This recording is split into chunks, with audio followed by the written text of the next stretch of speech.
हाँ, मैं होस्ट हूँ अभी। चलिए हम लोग स्टार्ट करते हैं।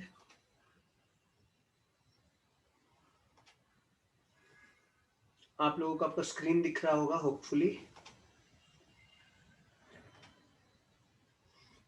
ओके।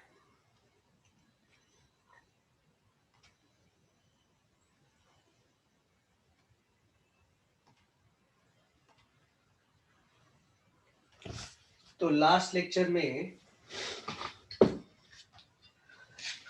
हमने कहाँ तक किया था? लास्ट लेक्चर में हमारा एक लास्ट क्वेश्चन तक किया था हमने। ओके, उसके बाद थोड़ा आगे बढ़ना है अपने को।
ओके। तो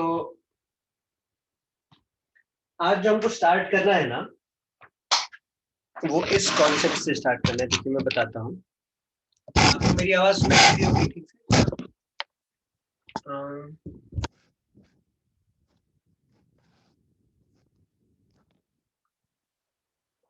चलो, ये है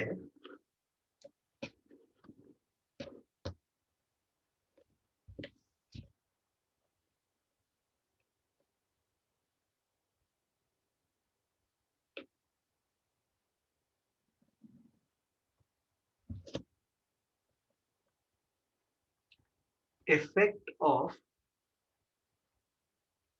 changing direction of incident light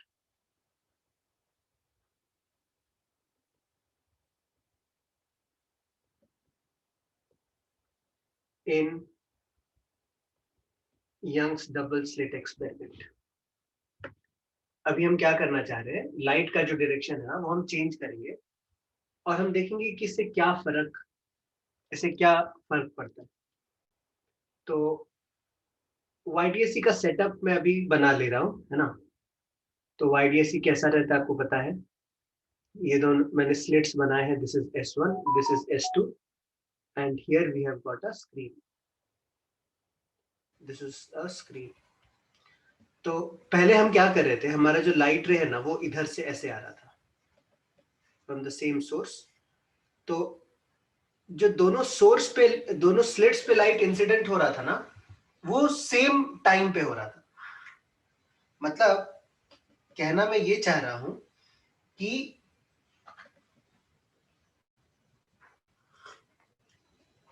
दोनों लाइट रेज के बीच में जो पाथ डिफरेंस है ना वो जीरो था और उसके कारण फेज डिफरेंस भी जीरो था। मतलब अगर डेल्टा एक्स जीरो होगा तो डेल्टा फाइव जीरो होगा। ये बात आप समझ सकते हो अच्छी तरह से ना। अभी हम चेंज करेंगे डायरेक्शन लाइट का। कैसे?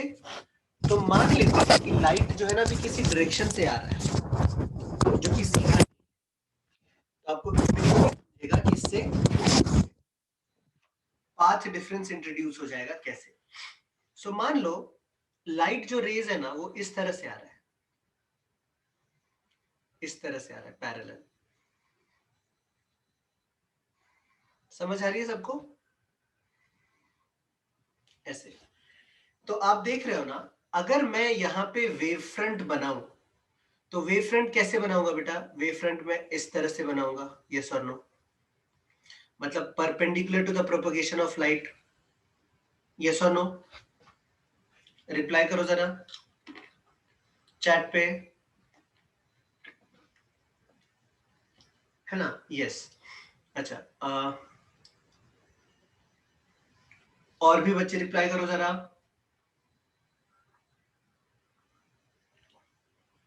है ना?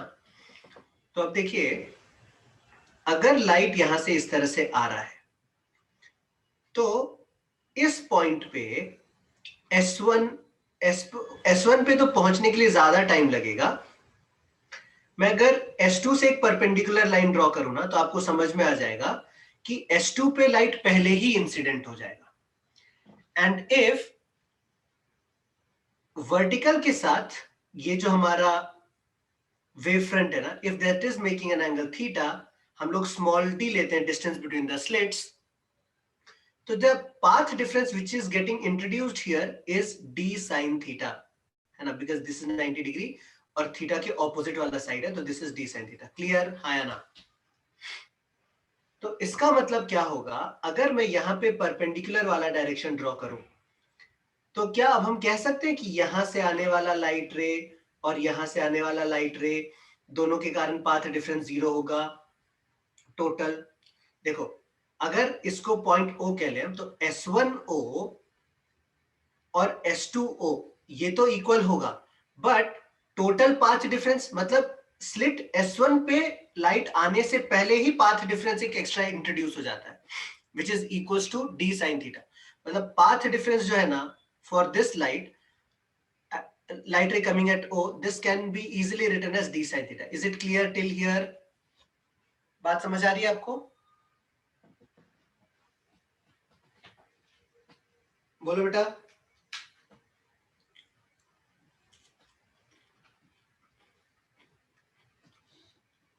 बच्चे लोग बोलिए।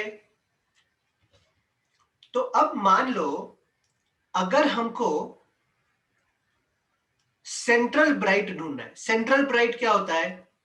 जहां पे कि दोनों के कारण पाथ डिफरेंस 0 हो जाए। तो सबसे पहले तो क्वेश्चन ये आता है कि अच्छा, ये जो मैंने स्क्रीन बनाया है ना, इसको पीछे से मैंने जो शेड दिया है ना इस तरह से, वो देने की जरूरत नहीं है, वो मैं हटाना चाहता हूं, क्योंकि उसके कारण मुझे ना लिखने में दिक्कत आएगी। तो ये मैं हटा देता हूं, एक लाइन में ऐसा बना देता हूं, है ना? सो अभी मुझे आपसे एक सवाल पूछना है। सवाल ये है कि क्या आप बता सकते हैं कि सेंट्रल ब्राइट जो है वो ओ के ऊपर बनेगा या ओ के नीचे बनेगा?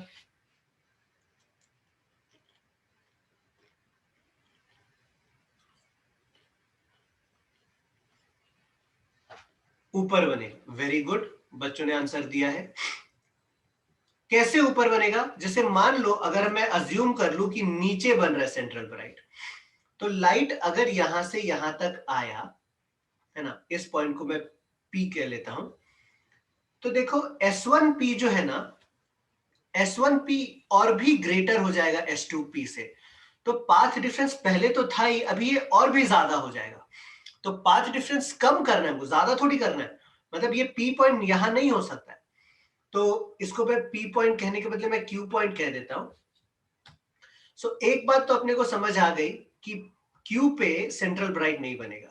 तो सेंट्रल ब्राइट वहां पे बनेगा। मान लेते हैं इस पॉइंट पे सेंट्रल ब्राइट बन रहा है, तो लाइट रे जो इधर से आ रहा होगा ना, तो मैं क्या ऐसा कह दूं कि S2P minus D sine theta.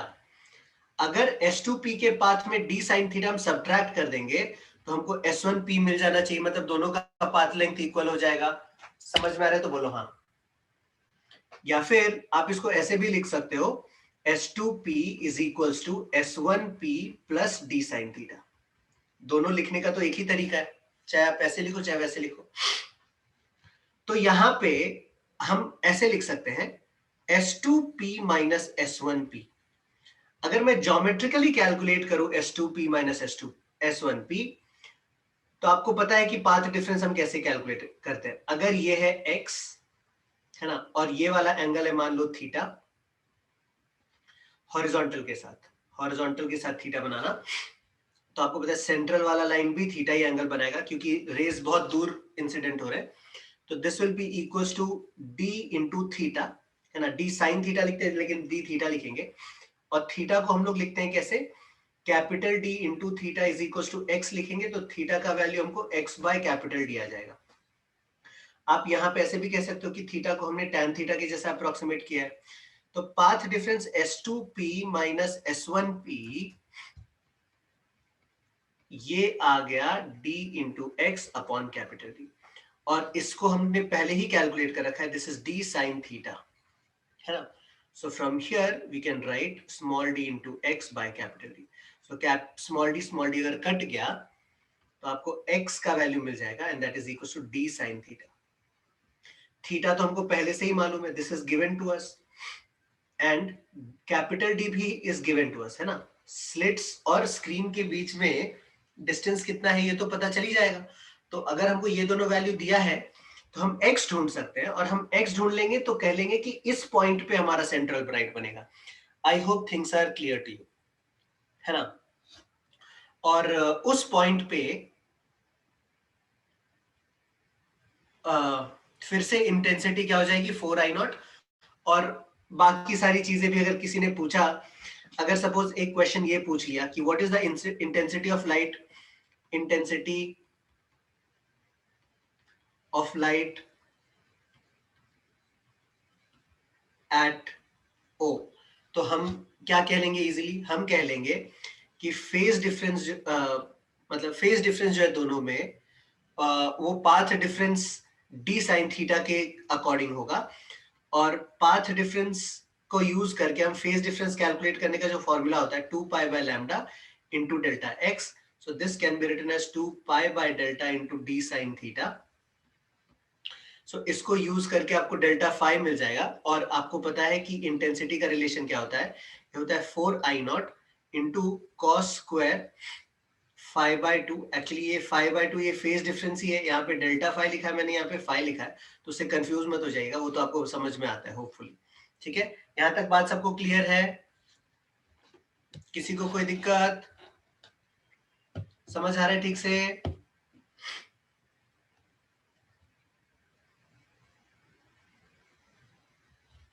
समझ आ रहा है बेटा ठीक से, है ना।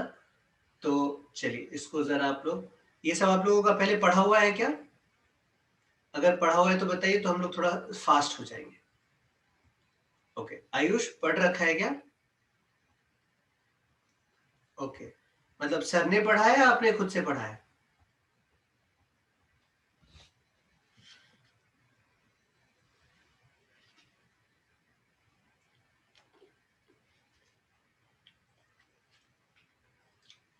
हाँ बेटा आयुष,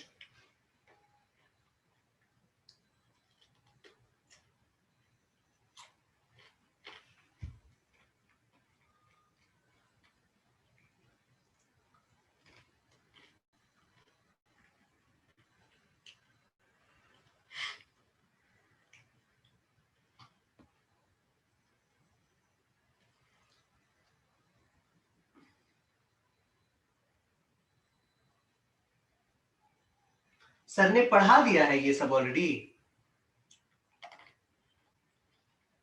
हस्तांश, आपके क्वेश्चन का मैं आंसर करता हूं बेटा।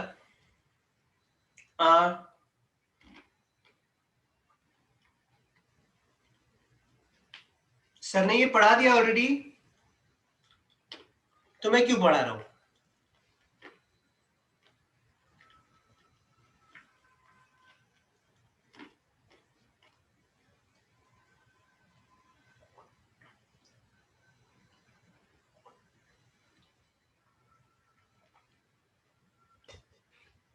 अच्छा, नहीं पढ़ा है, श्रावणी बोली पढ़ा है करके सर ने।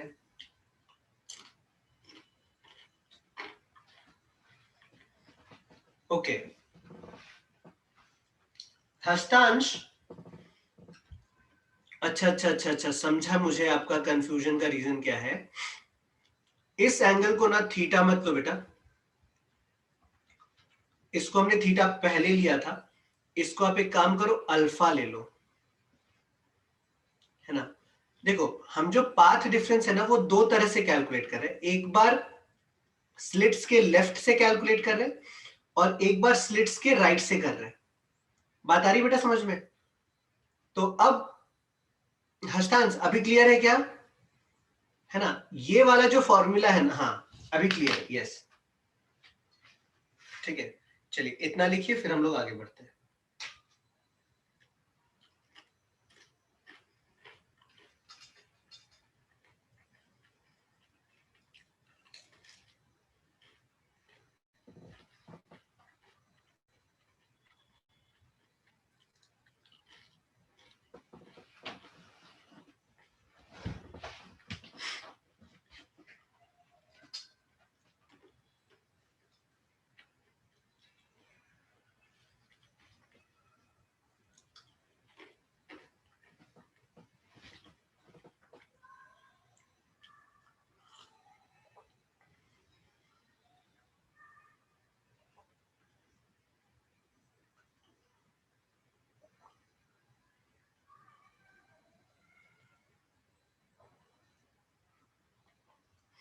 हाँ, जो जो रे पी पे पड़ रहा है ना, उसका एंगल अल्फा है, हॉरिजॉन्टल के साथ।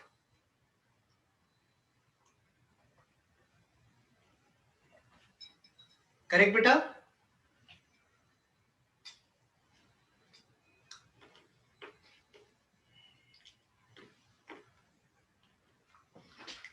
देखो ये जो पॉइंट है ना, ये वाला, यहां से जो हम पी को ज्वाइन करेंगे ना, ये वाला एंगल अल्फा है,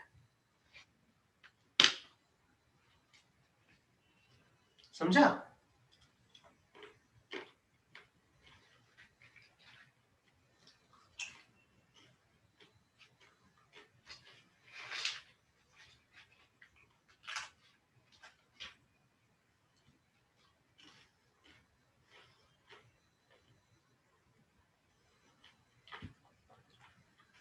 हो जाएगा लिख के तो बताइए, फिर हम लोग आगे चलेंगे।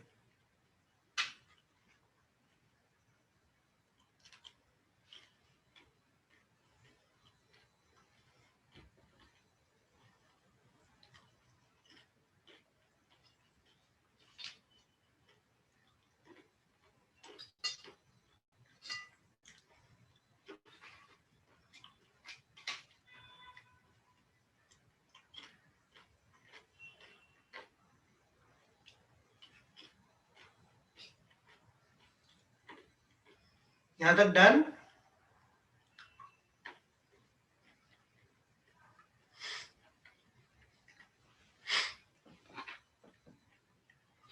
ओके। श्रुति आप कौन से बैच के हो बेटा?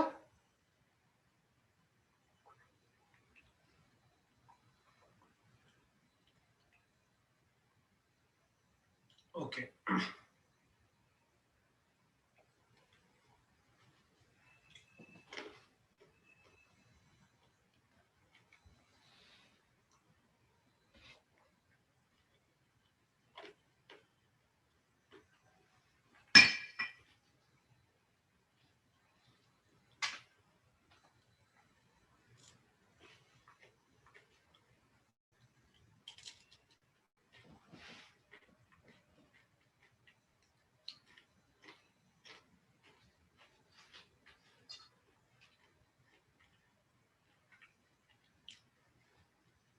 हो जाएगा तो फटाफट बताना।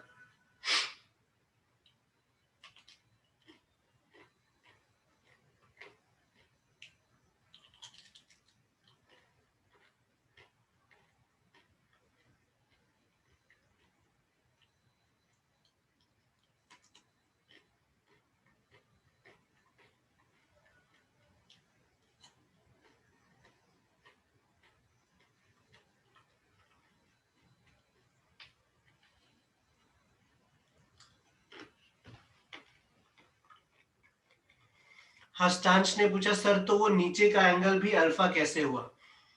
बेटा आपको मैंने लास्ट लेक्चर में देखो पढ़ाया था कि capital D is far far bigger than small D.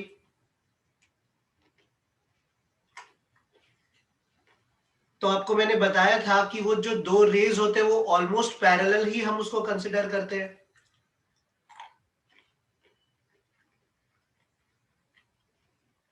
है ना? देखो दो रे बना के दिखाया था आपको, याद करो, लंबा सा।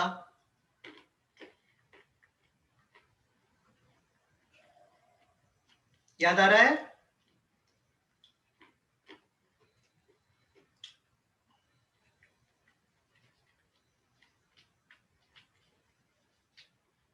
तो समझा भी?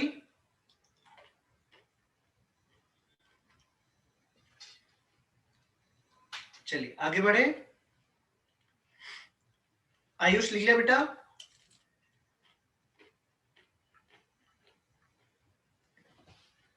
ओके।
सर वो फिजिक्स एंगल में डी साइन थीटा होना चाहिए ना सर, वो फाई एंगल में डी साइन थीटा।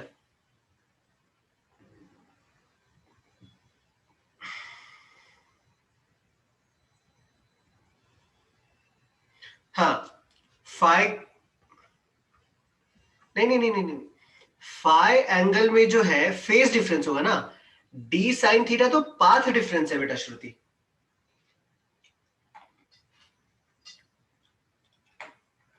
ओ पे जो लाइट आएगा उसमें पाथ डिफरेंस पहले से ही इंट्रोड्यूस हो चुका है और वो है डी साइन थीटा। समझ आ रही बात?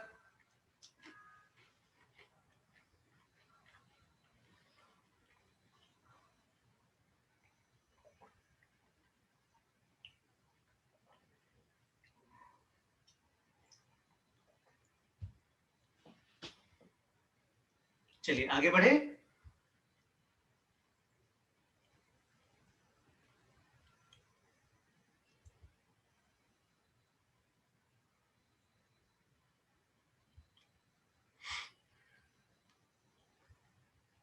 आर्या समझ आ रहा है बेटा? चलिए आगे बढ़ते हैं। अब देखो हम ये पढ़ने वाले हैं कि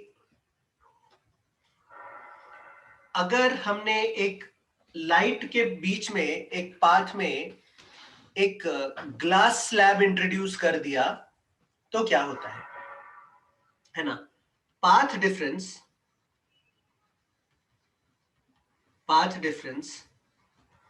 ड्यू टू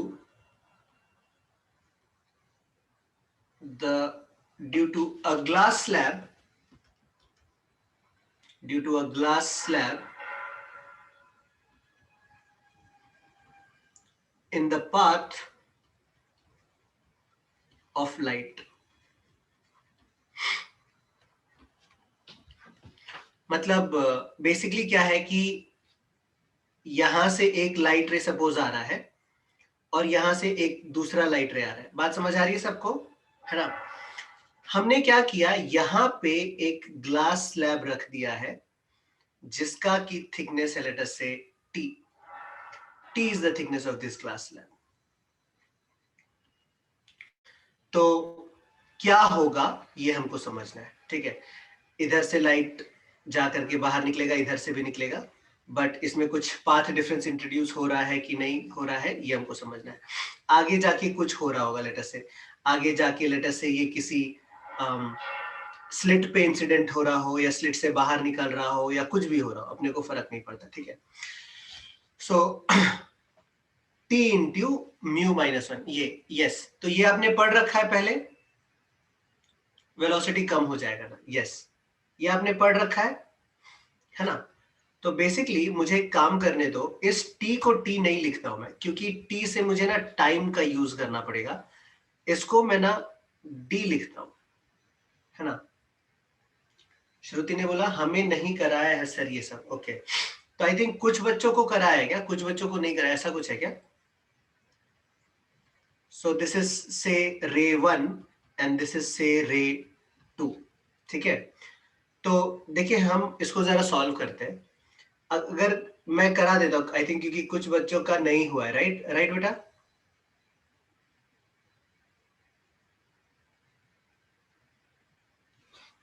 आयुष आपको आता है ना सब ये सब? ओके ठीक है, चलो तो फिर भी एक बार हम लोग करेंगे। श्रुति ध्यान से देखिए, अगर मान लो कि इस ग्लास स्लैब का विड्थ W है, सॉरी D है, so speed of light in that medium क्या आ जाएगा, इसको मैं वेलोसिटी लिखता हूं, तो वेलोसिटी हो जाएगा c which is the speed of light in air divided by the refractive index of this medium mu, ठीक है। तो अगर मैं ये पता करूं कि what is the time taken by the light to come out of this glass slab, so the time t will be equal to distance upon speed, distance है d, स्पीड है v, तो ये आ जाएगा d बाय c by mu, तो mu जाएगा ऊपर, ये आएगा mu into d over c, so this is the time, जितना टाइम है वो बाहर आएगा, ठीक है। अच्छा, इतने देर में लाइट जो रे 1 है वो एंटर करके कहां तक पहुंचा, यहां तक। अब हम देखते हैं कि दूसरे वाले रे को क्या होगा, है ना। तो डिस्टेंस ट्रेवल्ड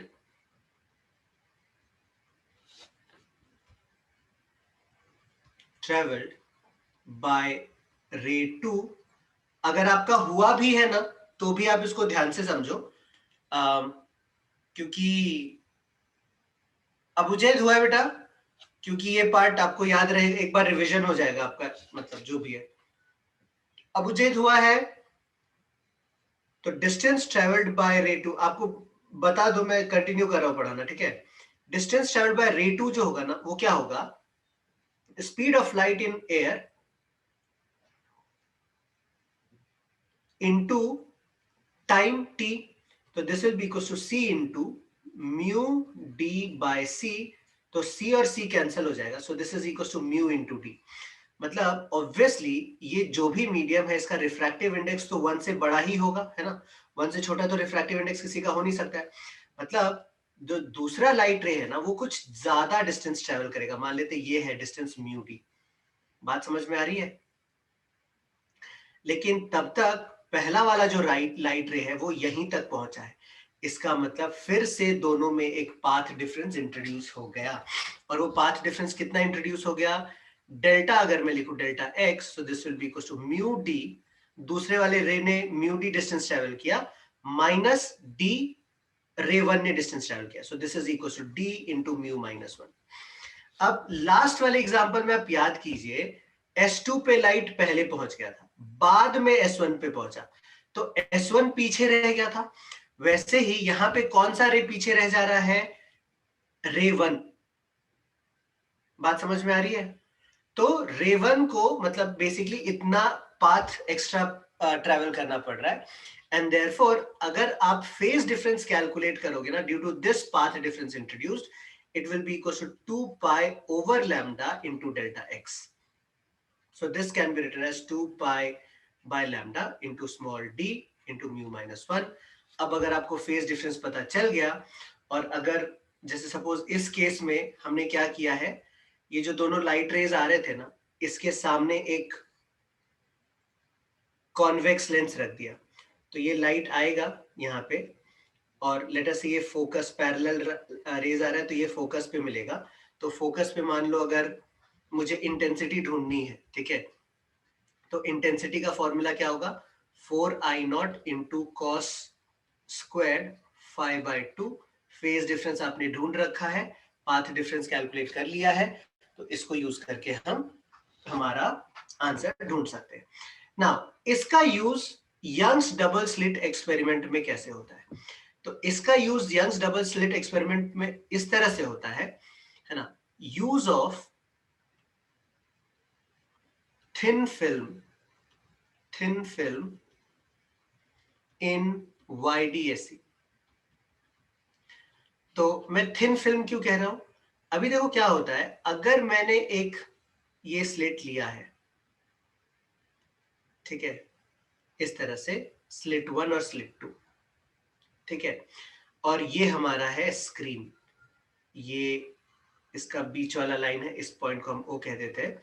हम क्या करें ना, यहां पे एक पतला सा थिन फिल्म जिसका थिकनेस T दिया हुआ है और इसका रिफ्रैक्टिव इंडेक्स म्यू दिया हुआ है।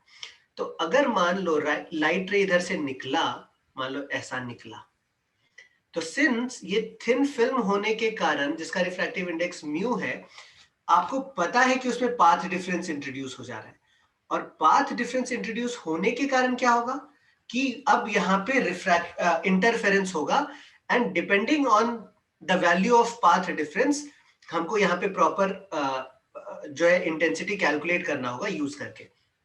तो पाथ डिफरेंस कितना आया? T into mu -1। अच्छा, आगे कौन सा लाइट रे निकल जाएगा? S2 से लाइट रे निकल जाएगा। तो मतलब S2 से अगर पहले लाइट निकल गया तो अभी तक ज्यादा पाथ किसने, इक्विवेलेंट ऑप्टिकल पाथ किसने ज्यादा ट्रेवल किया है? इक्विवेलेंट पाथ मतलब बेसिकली ये पीछे रह गया ना, तो अब जो है ना इसको कम डिस्टेंस ट्रेवल करना पड़ेगा, है ना, और S2 उतनी देर में आगे जा चुका है। तो उस डिस्टेंस को कवर अप करने के लिए जो हमारा जो सेंट्रल ब्राइट है ना, वो कुछ ऊपर बन जाएगा। ठीक है, आई होप सारे बच्चों को क्लियर हो रहा है ना। और अगेन यहां पे अगर मुझे सेंट्रल ब्राइट का पोजीशन ढूंढना है ना, तो हम मान लेते हैं कि ये x हो गया, है ना।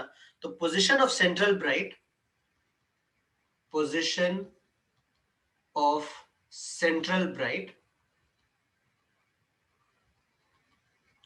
जिसको कि हम लोग लेट अस से x0 से डिनोट करते हैं, उसको ढूंढने के लिए हम क्या कहेंगे कि पाथ डिफरेंस, जो फिजिकल पाथ डिफरेंस है ना, वो हो जाएगा d into x0 let us say by capital D, and this must be equals to T into mu -1. What is T? T is the thickness of the film. What is mu? Mu is the refractive index of the medium. And from here हम लोग को x0 की जो value है ना, वो मिल जाएगी D into T into mu -1 divided by small d। And ये जो x0 है ये हो जाएगा, इसके कारण शिफ्ट आ गया ना, शिफ्ट ऑफ सेंट्रल ब्राइट। तो बात ऐसी है कि क्या सिर्फ सेंट्रल ब्राइट फिक्स शिफ्ट होगा? नहीं, सेंट्रल ब्राइट शिफ्ट नहीं होगा, सारे शिफ्ट हो जाएंगे। तो हम कह देंगे कि पूरा फ्रिंज पैटर्न इतने डिस्टेंस से शिफ्ट हो जाएगा ऊपर की तरफ। अब सीधी सी बात है, अगर हमने ऊपर सब शिफ्ट होगा, यस। अगर हमने फिल्म को ऊपर लगाने की बजाय नीचे लगाया होता तो S2 पीछे रह जाता। तो इस पाथ को कवर करेंगे, S2 S1 से जो लाइट रे आया है ना, वो ज्यादा आ जाएगा, तो हमारा जो सेंट्रल ब्राइट है वो नीचे की तरफ बन जाएगा, पूरा का पूरा फ्रिंज पैटर्न नीचे की तरफ शिफ्ट हो जाएगा। Am I making absolutely clear? Concept आपका समझ आ रहा है होपफुली? किसी को कुछ दिक्कत परेशानी आप मुझे बता सकते हो बेटा।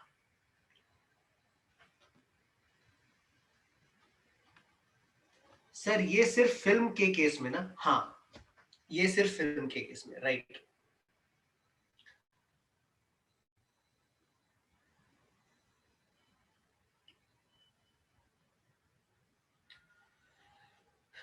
ठीक है, अच्छा, मैंने आपको effect of submerging YDSE in water ये समझाया था ना, इसके ऊपर बेस्ड क्वेश्चन दिया था ना लास्ट लेक्चर में? हाँ, ठीक है, वो सबको समझ में आया? क्वेश्चन में कराया था, यस। उसको थियोरेटिकली भी लिखवा दूं क्या? जरूरत नहीं है, राइट?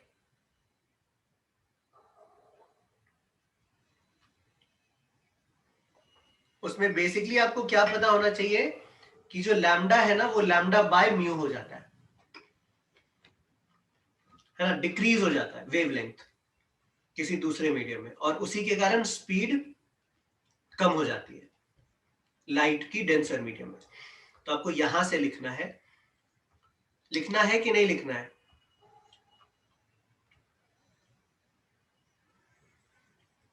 जब लाइट रे एंगल बनाएगा तभी सिर्फ सेंट्रल ब्राइट शिफ्ट होगा ना? हाँ, उसमें भी होगा, और अगर हम थिन फिल्म इंट्रोड्यूस करेंगे उसमें भी होगा, राइट? दोनों केस में होगा।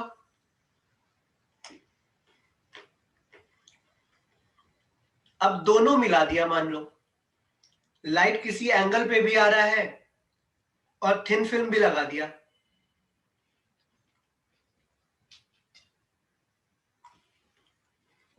सर पर थिन फिल्म में पूरा फ्रिंज पैटर्न शिफ्ट होगा, उस केस में भी तो पूरा फ्रिंज पैटर्न ही शिफ्ट होगा ना?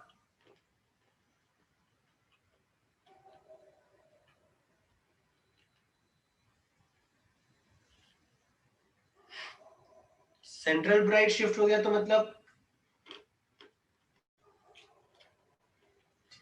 अब इसमें क्वेश्चन क्या दिया जा सकता है कि एक थीटा एंगल पे लाइट आया है, कितना थिकनेस का थिन फिल्म इंट्रोड्यूस करना है S2 पे कि फ्रिंज पैटर्न शिफ्ट ना हो? तो बेसिकली दोनों का पाथ डिफरेंस आप इक्वल कर दोगे। आप बोलोगे कि डी साइन थीटा जो है वो t into mu minus one होना चाहिए। Absolutely correct. Path difference due to tilting is equal to path difference due to slab हुआ तो नो इफेक्ट। यस।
डन बेटा?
बच्चे लोग डन?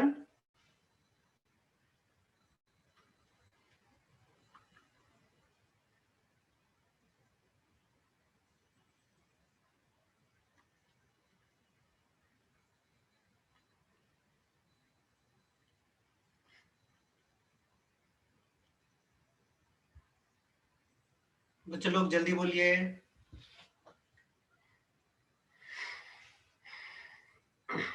ओके चलो आगे बढ़ते हैं। सारे बच्चे का लिख के हो गया ना? हिरणमयी, अबुजेद, ओके चलिए। तो अब हम देखते हैं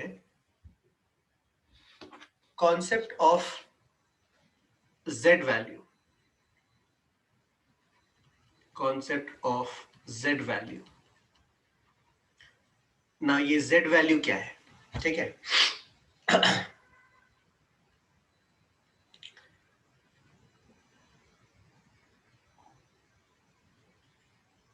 ठीक है।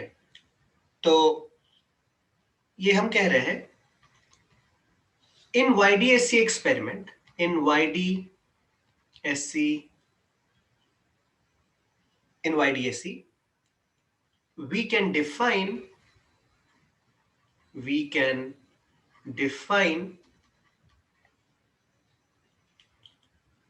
a numeric parameter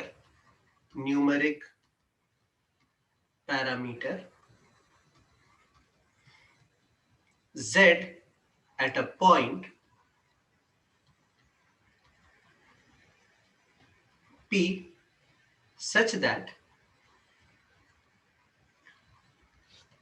delta P is equals to Z into lambda। मतलब अगर मैं आपको डायग्राम से ड्रॉ करके दिखाऊं ना, है ना, तो ये हमारा YDSC सेटअप है। अगर मान लो मैंने कोई पॉइंट लिया है P, यहां पे देखो, ये वाला जो पॉइंट है O, यहां पे तो डेल्टा का वैल्यू 0 होता है ना? तो डेल्टा 0 होगा तो हम इसके लिए करस्पॉन्डिंग Z का भी वैल्यू 0 कह सकते हैं। ठीक है, जैसे जैसे हम ऊपर जाएंगे, मान लो यहाँ पे पहला ब्राइट फ्रिंज बना था, तो यहाँ पे पाथ डिफरेंस क्या हो जाएगा? 1 लैम्डा, 1 इंटू लैम्डा। तो इस पॉइंट के लिए अगर हम Z वैल्यू डिफाइन करेंगे ना, तो Z वैल्यू कैसे डिफाइन होता है? Z can be written as delta at that point, मतलब path difference at that point divided by wavelength। तो यहाँ पे path difference कितना है? लैम्डा, और डिवाइडेड बाय लैम्डा, मतलब इस पॉइंट का z वैल्यू जो है ना, ये 1 आ गया। बात समझ में आ रही है? ठीक है, तो किसी भी पॉइंट पे अगर हमको एक z वैल्यू हम डिफाइन कर लेते हैं ना, तो इससे मतलब हमको ना थोड़ा थोड़ा आसान हो जाता है कभी कभी चीजों को समझना। कैसे आसान होता है ये आपको अगर मैं एक क्वेश्चन दूंगा ना तो आपको समझ में आएगा। जैसे फॉर एग्जांपल मान लो कि मैंने यहां पे इंट्रोड्यूस कर दिया एक थिन फिल्म, तो ये जो एक्चुअली पॉइंट P मैंने दिखाया है ना, ये एक्चुअली सेंट्रल ब्राइट के लिए होगा, है ना। मतलब यहां पे एक्चुअली पाथ डिफरेंस जो है डेल्टा P वो 0 हो जाएगा, ठीक है। तो अगर यहाँ पे एक पाथ डिफरेंस 0 है तो यहाँ पे एक ब्राइट स्पॉट बनेगा, फिर नीचे डार्क, फिर ब्राइट, फिर नीचे डार्क, फिर ब्राइट, यहाँ पे कुछ तो बन रहा होगा, है ना। तो मान लो इस पॉइंट पे हमारा z वैल्यू जो है ना वो आ गया 11.4 आ गया, मान लो। बात समझ आ रही है कि आपको, है ना। तो अगर हमको ये पूछा जाए कि कितने से शिफ्ट होगा, तो हम क्या बताएंगे, यहां पे पाथ डिफरेंस 0 है, उसके नीचे कहीं पाथ डिफरेंस 1 हुआ रहेगा, 1 लैम्डा, 2 लैम्डा, 3 लैम्डा, 4 लैम्डा, इसके ऊपर कहीं 11th वाला होगा। मतलब सेंट्रल ब्राइट और ओ पॉइंट के बीच में कितने ब्राइट फ्रिंजेस प्रोड्यूस होंगे, ये हम बता सकते हैं। हम कहेंगे कि due to the introduction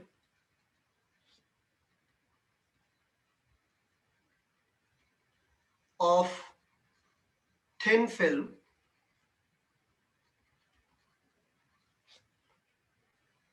11 bright fringes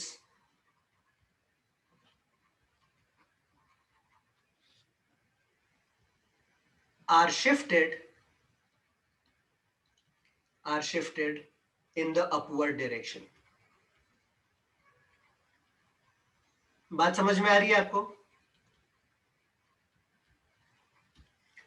तो हमको चीजों को एनालाइज करना आसान हो जाता है। तो z वैल्यू हम कैसे ढूंढते हैं, path difference divided by lambda. बात समझ में आई?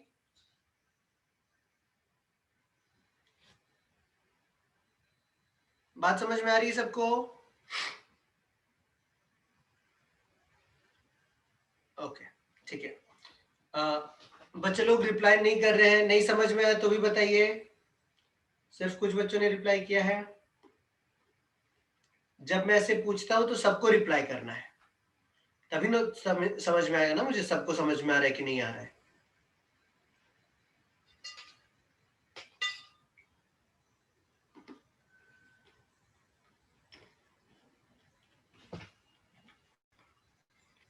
सर लैम्डा का पोजीशन क्या है, पाथ डिफरेंस का भी 11 ही शिफ्ट होते हैं।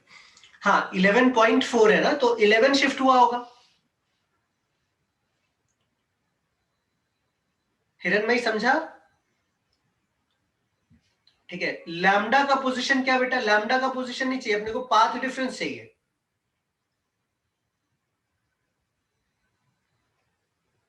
श्रुति समझ आ रहा है क्या?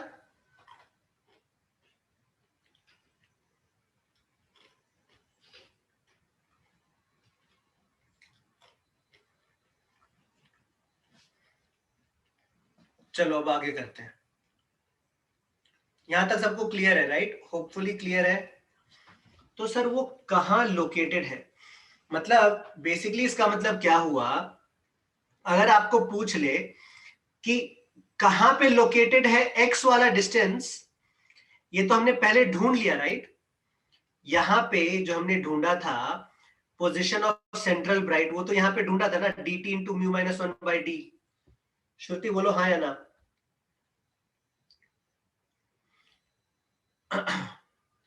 मतलब, है ना। देखो आप एक और बात इस तरह से भी कैलकुलेट कर सकते हो कि आप फ्रिंज विड्थ कैलकुलेट कर लो, है ना, और फ्रिंज विड्थ कैलकुलेट करके उसको डिवाइड कर दो, उससे भी आ जाएगा, ठीक है।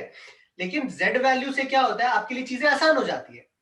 आपको उतना ज्यादा, आई मीन टू से, मुंबई की भाषा में बोले तो मगजमारी करने की जरूरत नहीं है। Am I clear?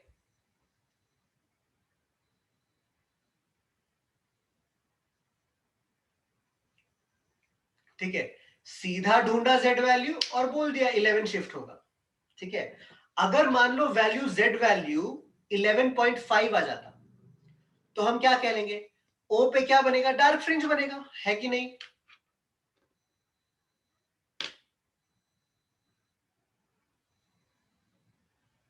बच्चा लोग कुछ रिप्लाई करेगा कि नहीं करेगा, जल्दी बोलने का, है ना?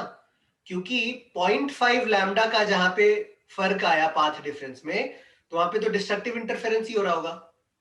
चलिए, आई होप सारी चीजें क्लियर है, यहां तक हम लोग आगे बढ़ सकते हैं, राइट आयुष, है ना? अब देखो देखो, एक बात जो आपके दिमाग में हमेशा अभी तक होनी चाहिए, है ना, वो ये होनी चाहिए कि हम लोग जो ये YDSE कर रहे हैं, YD एक्सपेरिमेंट जो कर रहे हैं YDSE, इसमें ना हम एक ही वेवलेंथ ऑफ लाइट यूज करते हैं। बात समझ आ रही है ना? तो अगर हमने कुछ एक से ज्यादा वेवलेंथ ऑफ लाइट यूज कर लिया तो क्या होगा? या फिर लेट अस से YDSE यूजिंग व्हाइट लाइट, अगर हमने ऐसा कुछ कर लिया, ये सारी चीजें भी आपको पढ़ाई है सर ने,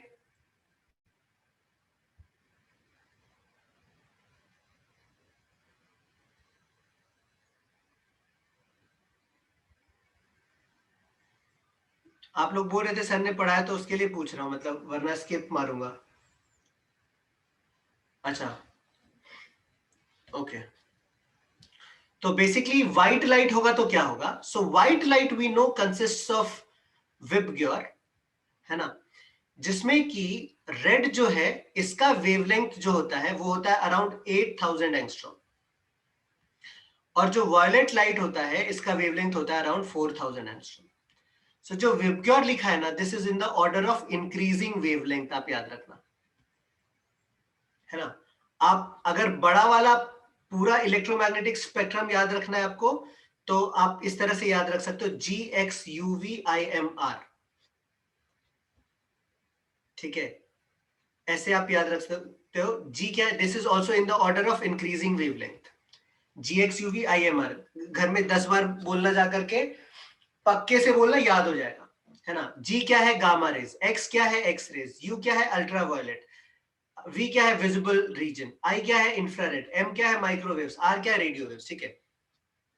तो अगर हमने YDSE में व्हाइट लाइट यूज किया, तो सबसे पहले देखो क्या होता है, मैं YDSE का सेटअप बना रहा हूं यहां पे O पॉइंट पे हर जो लाइट आएगा ना, चाहे वो किसी भी वेवलेंथ का हो, सबका पाथ डिफरेंस O पॉइंट पे तो जीरो ही होने वाला है, इररेस्पेक्टिव ऑफ इट्स वेवलेंथ।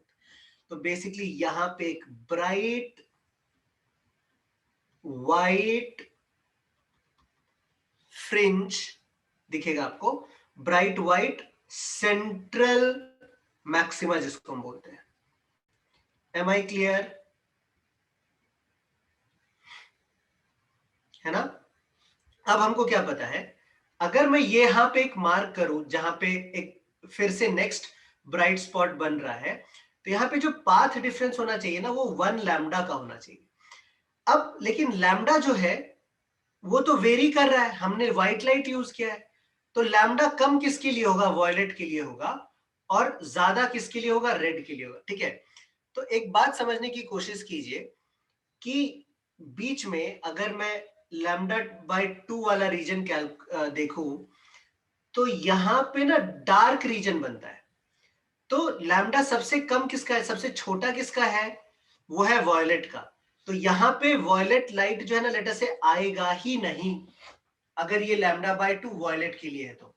लेकिन यहां पे यहां पे रेड लाइट तो आ रहा होगा, राइट? मतलब अगर मैं 2 स्पॉट्स मार्क करने की कोशिश करूं, किसके लिए? डार्क स्पॉट के लिए। ध्यान से सुनना मेरी बात, समझ में नहीं आई तो आपका काम है पूछना, ठीक है? अगर मैं डार्क स्पॉट दोनों का मार्क करने की कोशिश करूं, let us say this is the dark spot for red light. Red light का, सॉरी रेड लाइट नहीं होगा, पहले वॉयलेट लाइट होगा, क्योंकि वॉयलेट लाइट का वेवलेंथ कम होता है, ठीक है? So this is the dark spot for violet light and this is the dark spot for red light, let us say. लेकिन यहां पे इसका मतलब क्या हुआ? वॉयलेट लाइट मिसिंग है, लेकिन रेड लाइट तो आ रहा होगा, और बाकी सारे भी लाइट आ रहे होंगे, सिर्फ वायलेट लाइट यहाँ पे नहीं आ रहा है। तो अगर वायलेट वाला पार्ट से आप काइंड ऑफ कुछ लाइट हटा दो यहाँ पे, है ना, सिर्फ वायलेट ही हटाते हैं, तो बाकी सारे कंपोनेंट्स ऑफ लाइट है, सिर्फ वायलेट नहीं है। तो यहां पे आपको क्या दिखेगा, रेडिश व्हाइट रीजन दिखेगा काइंड ऑफ। आपको बात समझ आ रही है? ठीक है। अब ऊपर वाले पॉइंट में अगर मैं बोलूं कि यहां पे डार्क स्पॉट है रेड वाले के लिए, तो यहां पे रेड वाला नहीं पहुंच रहा है, बाकी सारे तो पहुंच रहे हैं। तो अगर रेड वाले को हटा दिया तो यहां पे कैसा बनेगा, बाकी सारे पहुंच रहे, तो ये ब्लूइश व्हाइट बन जाएगा। ठीक है। और जैसे जैसे फिर हम ऊपर जाते जाएंगे काइंड ऑफ, तो सब मिक्सिंग चालू होता जाएगा, मतलब मोस्टली ऊपर जाते जाएंगे तो हमको व्हाइटिश ही स्पॉट्स फ्रिंजेस मिलते जाएंगे मोस्टली, तो है ना, क्योंकि ओवरलैप होते होते होते होते वैसा वगैरह रहेगा। आई होप आपको बात समझ में आ रही होगी। ठीक है। घर जाके रिवाइज कर लेना, G X UV I M R in the order of increasing wavelength. मेरे साथ बोलो सारे बच्चे लोग, G X UV I M R. क्या बोला मैंने? G X UV I M R, है ना? यस। ठीक है। चलिए अब हम लोग जरा आगे बढ़ते हैं, और आगे बढ़ते हैं और बात करते हैं कि ऐसा क्वेश्चन मान लो अगर आपको दे दिया कि एक, ये स्लिट मैं बना रहा हूं बेसिकली, यहां पे एक स्लिट है, ये है स्लिट S1, और यहां पे दूसरा स्लिट है ना, दिस इज स्लिट S2। देखो दोनों जो स्लिट होता है ना वो आइडेंटिकल होता है, आइडेंटिकल होता है। आइडेंटिकल होगा तो जो दोनों से इंटेंसिटी ऑफ लाइट बाहर निकल रही होगी ना, लेट अस से इसको हम I1 कहते हैं और I2 कहते हैं, तो I1 और I2 इक्वल हो जाएगा in case they are identical. अगर मान लो मुझे ऐसा दे दिया है कि एक जो स्लिट है ना उसका विड्थ, समझने की कोशिश कीजिएगा, एक स्लिट का विड्थ दूसरे स्लिट के विड्थ के डबल है। अगर ये विड्थ इसका W है तो इसका विड्थ 2W है। तो हमको पूछ लिया है कि सेंट्रल ब्राइट का जो होगा ना इंटेंसिटी I, वो कितना होगा। बात समझ में आ रही है क्या आपको?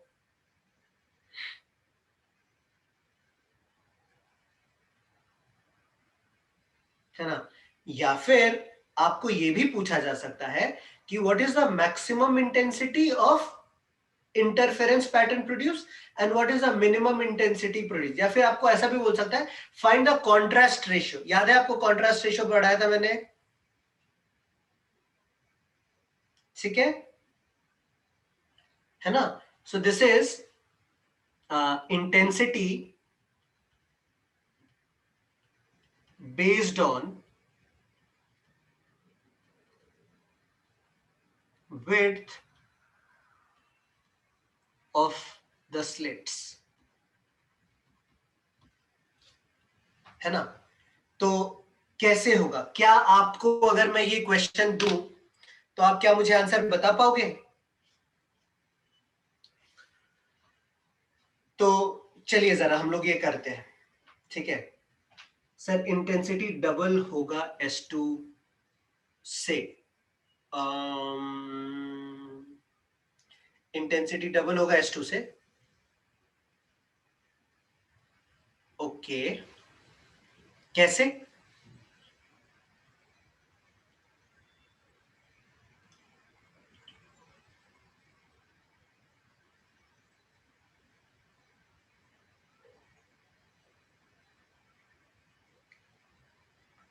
कैसे?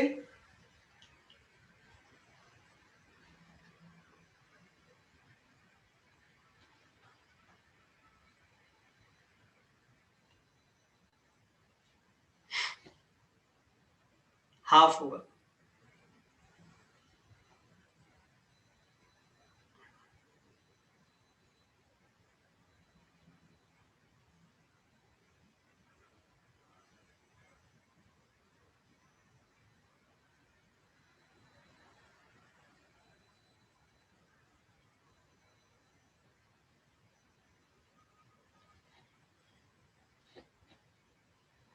Intensity is directly proportional to surface area. Absolutely correct.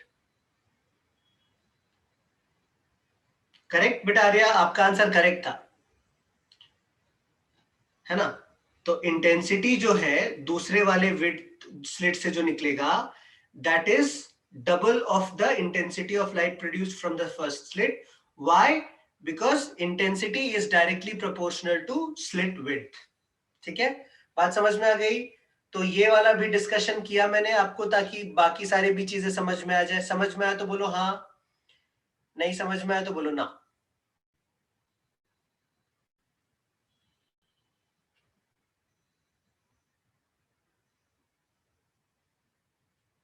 ठीक है, चलिए. तो आप लोग को यहां तक लिखना है क्या, जो भी लिखा है मैंने? कॉन्सेप्ट ऑफ जेड वैल्यू से लिखना है, राइट? चलिए इतना लिख लीजिए बेटा.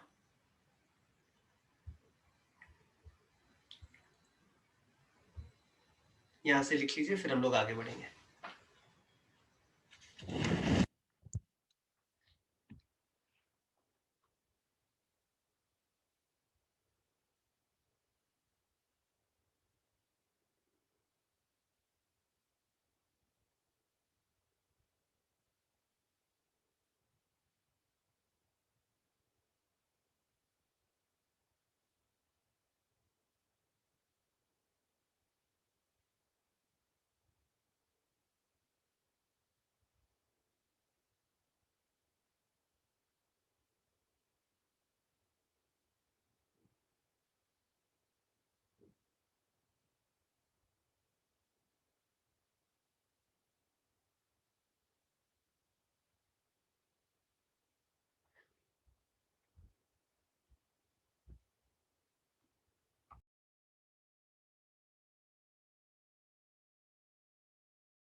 बच्चे लोग हो गया लिख के?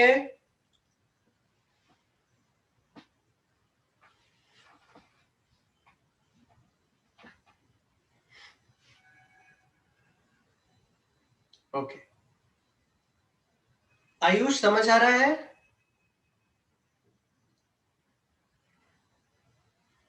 ओके.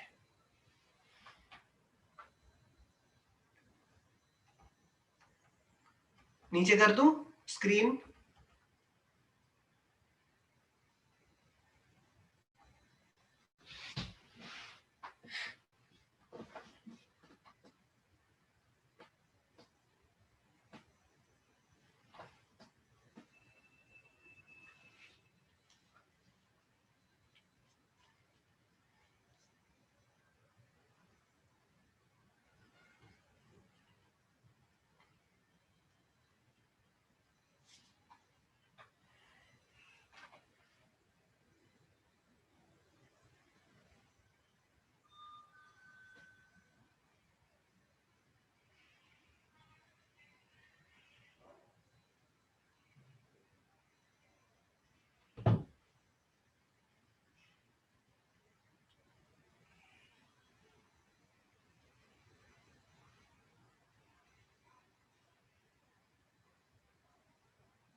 हो जाएगा तो बताइएगा और नीचे कर दूंगा।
बेटा लिख लेंगे तो जल्दी से बताना, आगे बढ़ना है बेटा, अपने को बहुत सारी चीजें करनी है डिस्कस।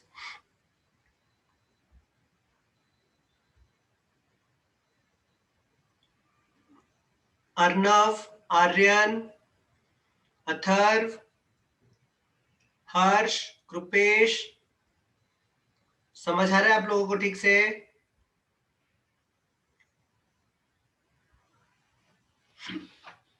चलिए स्क्रॉल डाउन कर दूं नीचे।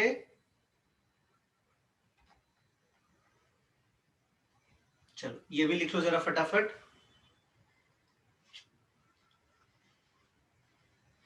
यहां पे मैं लिख देता हूं कि intensity is directly proportional to slit width, है ना, कंसिडरिंग कि दोनों का लेंथ जो है सेम है।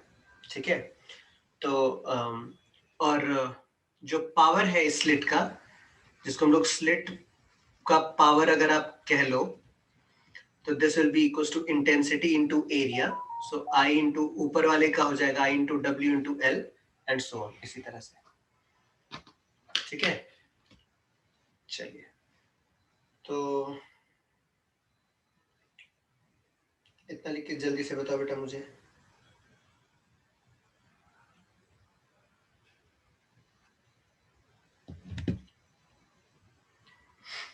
अच्छा, फ्रेशनेल बाय प्रिज्म करना है क्या अपने को, कि आता है आप लोग को?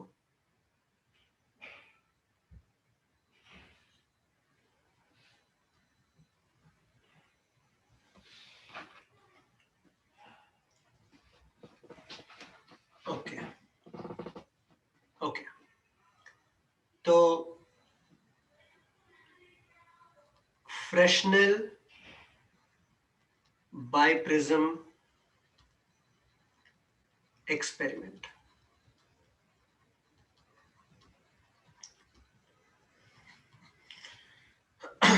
तो इसमें क्या होता है कि हम लोग एक सोर्स लेते हैं, और जैसा कि आपको एक्सपेरिमेंट के नाम से समझ आ रहा है कि एक बाइप्रिज्म हमको यूज करना है।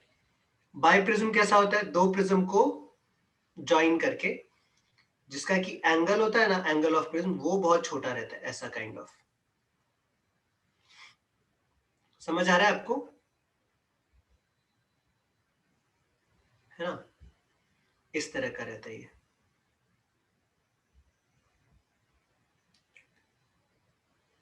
तो देखिए थोड़ा सा ये इसका अलाइनमेंट गड़बड़ हो गया, इसको मैं अलाइन कर देता हूं ऐसे। तो ये हो गया उसका एंगल ऑफ प्रिज्म, और लेट अस से the refractive index is mu. तो एक लाइन तो मैं यहां से ऐसे बना देता हूं, जो कि बाइप्रिज्म के सेंटर से जा रहा है, और इधर स्क्रीन है। ये वाला डिस्टेंस हमको लेट अस से स्मॉल ए दिया हुआ है, और ये वाला जो डिस्टेंस है ना, दिस इज स्मॉल बी। ये भी YDSC का ही एक दूसरा फॉर्म है, आप ऐसा समझ लो। तो अब यहां पे क्या है, ये जो सोर्स है ना, source, this is a source of light here, तो यहां से वेवलेंथ मतलब वेव्स क्रिएट होना शुरू होगा। अगर एक लाइट इधर आया, मान लो लाइट तो हर जगह जाएगा, तो इसका ओरिजिनल पाथ ऐसा था। आपने रे ऑप्टिक्स में एंगल ऑफ डेविएशन का फॉर्मूला पढ़ रखा है क्या? If A is very small, कुछ ऐसा पढ़ा है क्या? ए इंटू म्यू माइनस वन, ऐसा फॉर्मूला है ना।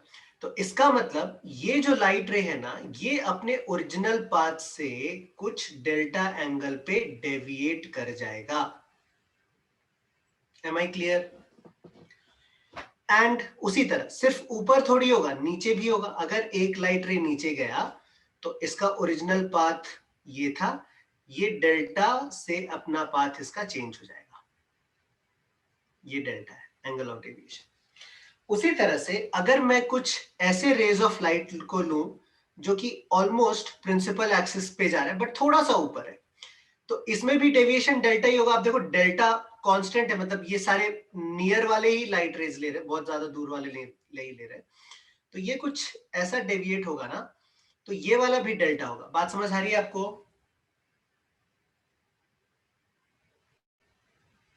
है ना। तो एक्चुअली मुझे ठीक है ना, जो बताना था वो तो है, ठीक है।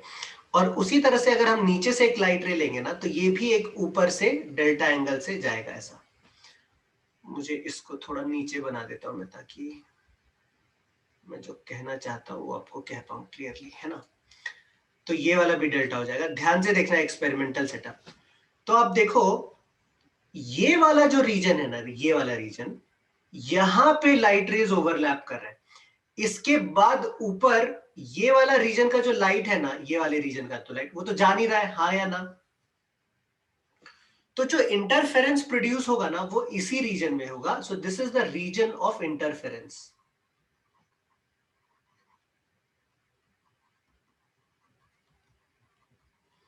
यहां पे अपने को bright spot, dark spot, bright spot, dark spot ऐसा मिलेगा, ठीक है।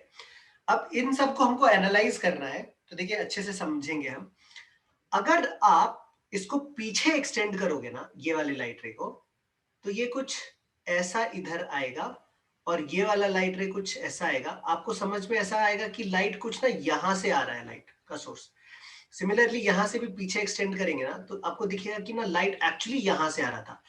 तो ये दोनों जो है ना, कैसा काम कर रहा है, these are you know behaving like virtual sources, या फिर मैं वर्चुअल स्लिट्स S1 या S2 कह दूंगा। बात समझ में आ रही है आपको?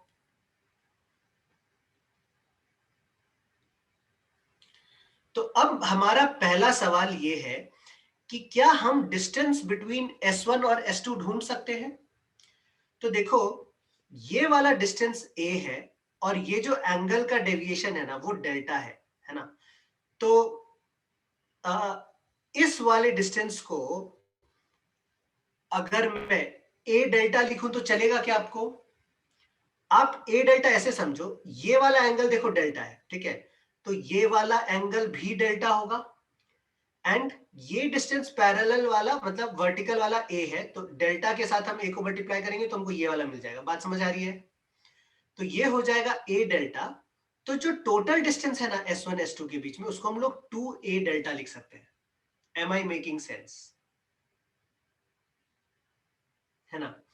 नाउ इसका ब्यूटी क्या है इस एक्सपेरिमेंट का, कि हम एक ही लाइट सोर्स को यूज कर रहे हैं, उसी से दो वर्चुअल लाइट सोर्स ऐसा हम क्रिएट कर पा रहे हैं। तो अगर एक ही लाइट सोर्स यूज करें तो वो तो कोहेरेंट होगा ही ना। बात समझ आ रही है? आपको दो स्लिट्स बनाने की जरूरत नहीं है, दोनों स्लिट्स का विड्थ इक्वल हो ये सब करने की जरूरत नहीं है। एक ही स्लिट यूज किया सोर्स के लिए, और उसको बाय प्रिज्म को यूज करके हमने दो वर्चुअल ऐसा स्लिट्स या सोर्स क्रिएट कर लिया, ठीक है। So this is basically another case of वाईडीएसी, या फिर लिमिटिंग केस ऑफ वाईडीएसी भी बोलते हैं। सो क्या मैं कह सकता हूं कि the distance between two coherent sources virtually जो बन रहा है, which is represented by the letter small d, is equal to 2a delta. मेरी बात समझ में आई, क्लियर है? तो आपका आंसर आना चाहिए, है ना? समझ आ रहा है कि नहीं आ रहा है? रिप्लाई कौन करेगा? ठीक है। अभी अगर मैं बताऊं कि डिस्टेंस, सर वो रीजन ऑफ इंटरफेरेंस के पॉइंट फिर से बोलो ना। देखो, इंटरफेरेंस कब होता है? जब दो लाइट रेज ओवरलैप करता है ना? अभी ऊपर वाला लाइट रे तो फैल गया यहां तक, लेकिन जो बीच वाला लाइट रेज आ रहा था वो तो सिर्फ यहीं तक जा रहा है, राइट? इस पॉइंट से इस पॉइंट के बीच में।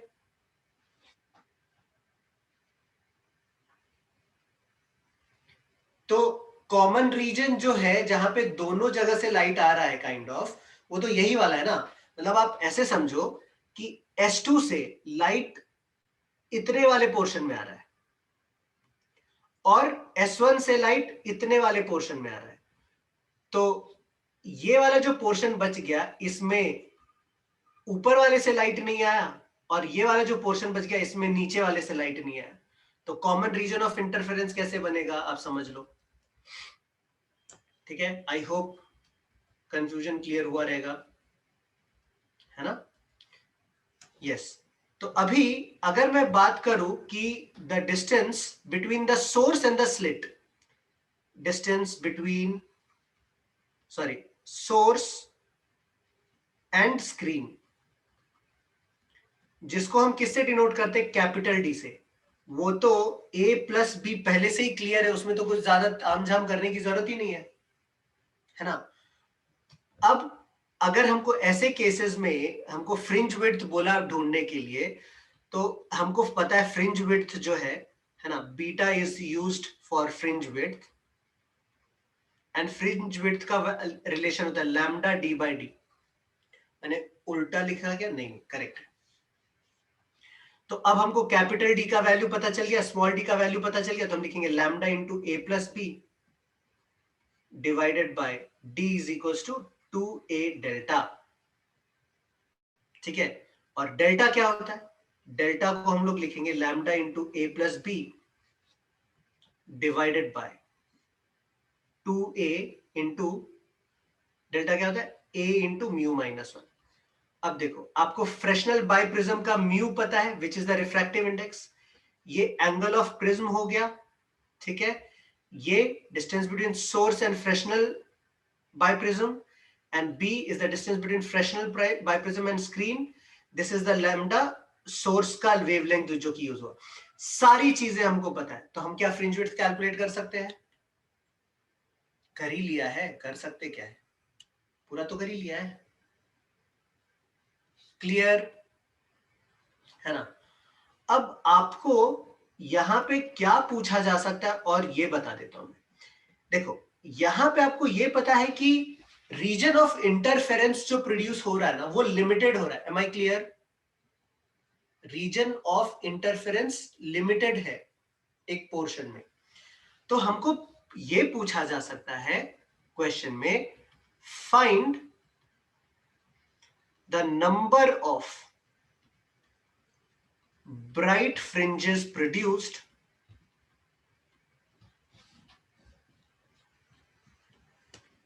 in case of a Fresnel biprism experiment.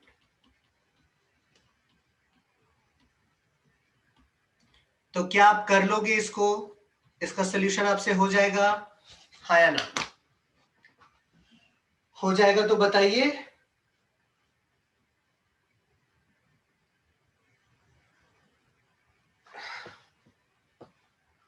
हस्तांश ने पूछा नीचे छोटा ए क्यों आया? क्योंकि स्मॉल डी का वैल्यू 2a डेल्टा होता है ना बेटा, तो 2a आया। हस्तांश होपफुली क्लियर है ना? अच्छा, नंबर ऑफ ब्राइट फ्रिंजेस इस केस में कैसे होगा, वो आप मुझे बता सकते हो? मतलब सर वो डेल्टा बहुत छोटा है इसके लिए ना, हाँ डेल्टा बहुत छोटा है इसके लिए, हाँ डेल्टा छोटा ही लेते हैं फ्रेक्शनल बाइप्रिज्म में, आई मीन टू से ए छोटा लेते हैं, है ना, तो डेल्टा भी छोटा ही होता है, ठीक है। तो इसका आप लोग आंसर कर लेना, तो पहले लिख लो फिर हम लोग जरा आगे बढ़ते हैं, ठीक है। अच्छा, लॉयड्स मिरर भी कुछ करके है क्या, वो भी आपको करना है क्या, कि स्किप मार दे, बोलो जरा, आप जैसा बोलेंगे वैसा।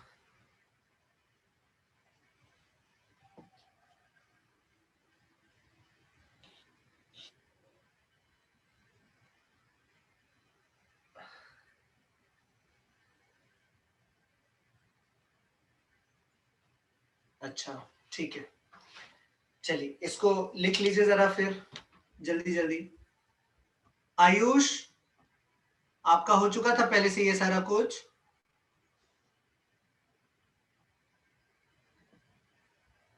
ओके।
नीचे कर दो स्क्रीन,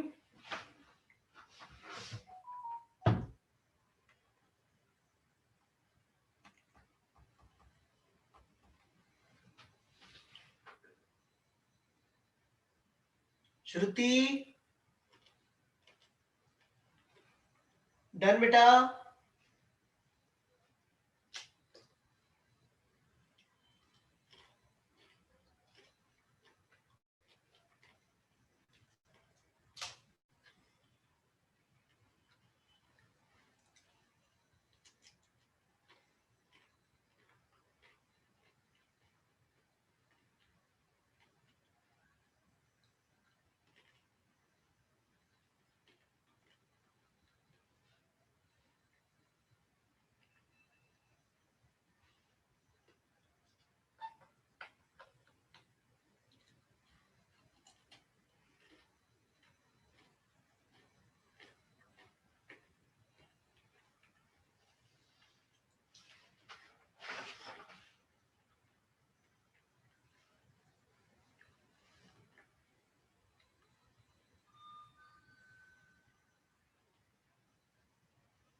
ठीक है, चलिए आगे बढ़ते हैं, आई होप सारे बच्चों ने कर लिया है।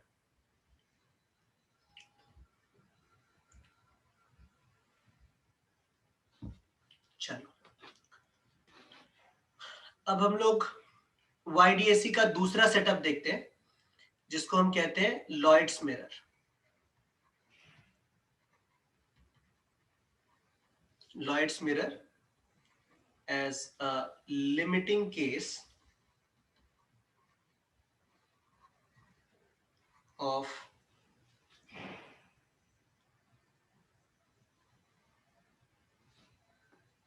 श्रुति ने क्या कहा, n is equal to beta two a delta. Sir वो क्वेश्चन का सॉल्यूशन बोल दो ना। अच्छा उस क्वेश्चन का सॉल्यूशन बोलूं क्या?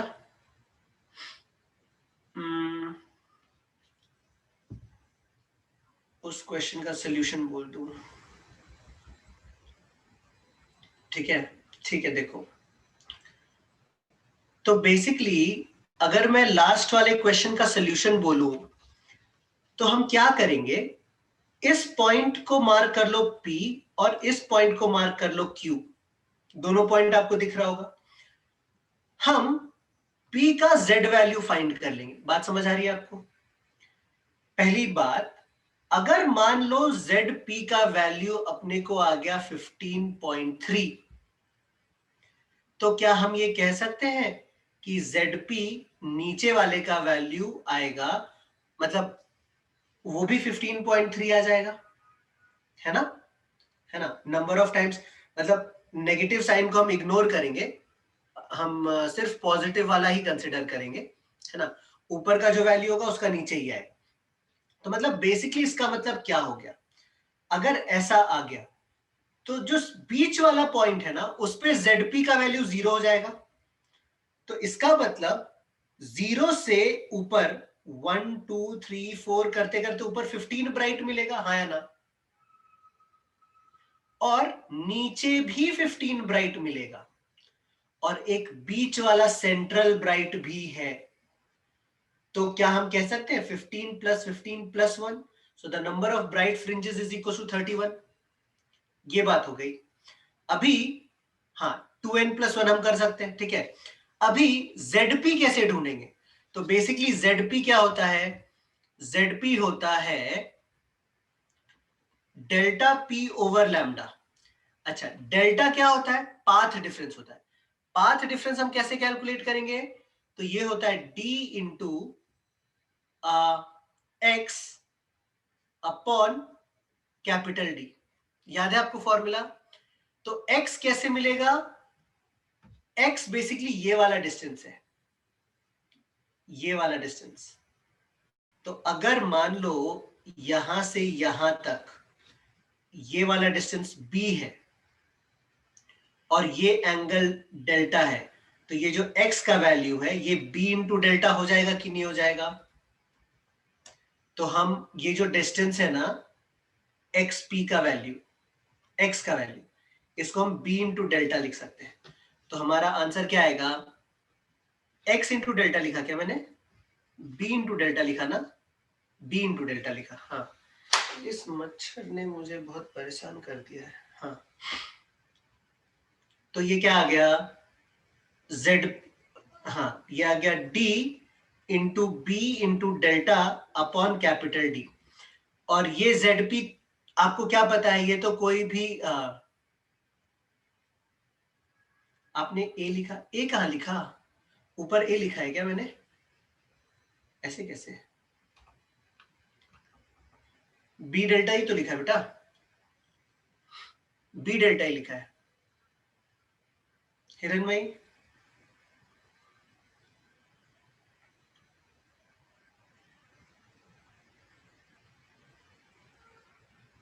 समझ रहा है क्या कि नहीं?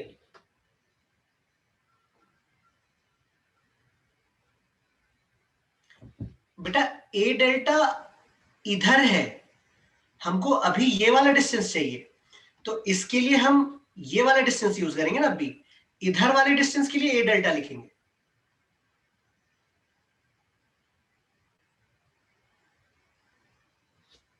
है ना? दोनों का डिस्टेंस, दोनों। सर नीचे का लैम्डा भी लिखना है ना? हाँ नीचे का लैम्डा भी लिख रहे हैं, ये तो हम डेल्टा P लिख रहे हैं, तो इसको बाय लैम्डा भी हम करेंगे, बाय लैम्डा करेंगे। तो ये जो ZP आएगा ना, ये कोई भी एक डेसिमल नंबर आएगा। तो अगर आपको ग्रेटेस्ट इंटीजर फंक्शन पता है तो उसको हम ग्रेटेस्ट इंटीजर फंक्शन ले लेंगे, इनटू 2 से मल्टीप्लाई कर देंगे और फिर हम +1 सेंट्रल मैक्सिमा का ऐड कर देंगे।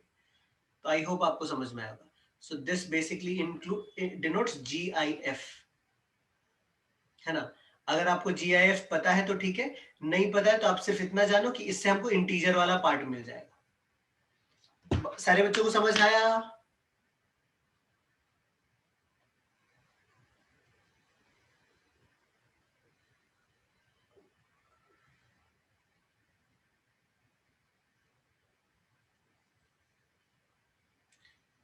मतलब 2ZP, हाँ, यस यस हंस, यस, ठीक है, क्लियर है सबको?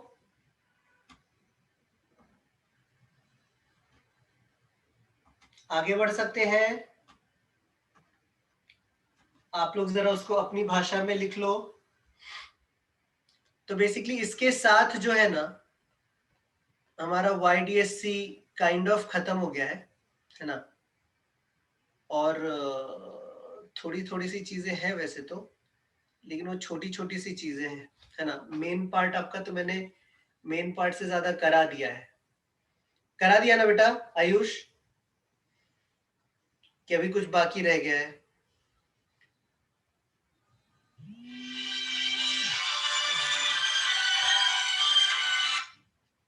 हेलो,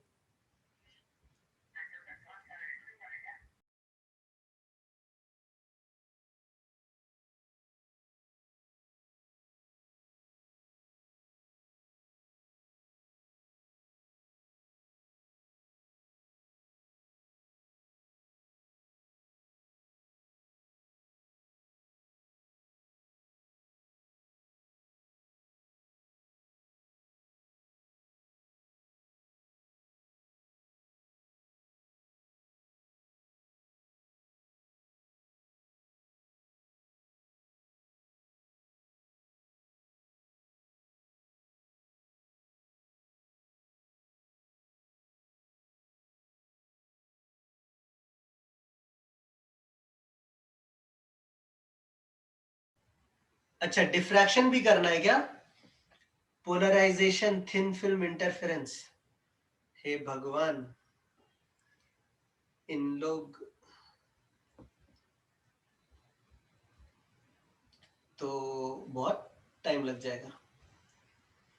ठीक है, चलिए करते हैं, हम लोग करते हैं। प्रॉब्लम्स भी प्रैक्टिस कराऊं क्या, कि वो आप लोग कर लोगे? GIF का फुल फॉर्म बेटा ग्रेटेस्ट इंटीजर फंक्शन है ना। उसको आप, उसको छोड़ दो, आप उसको टेंशन मत लो, है ना। प्रॉब्लम्स कर लेंगे। चलिए थोड़ा आगे बढ़ते हैं ना। लॉयड्स मिरर का मैं आपको बताता हूं। Lloyd's mirror as a limiting case of YDSC। बच्चों लोग बोलो जरा एक बार, प्रॉब्लम्स कर लेंगे ना सॉल्व कि नहीं?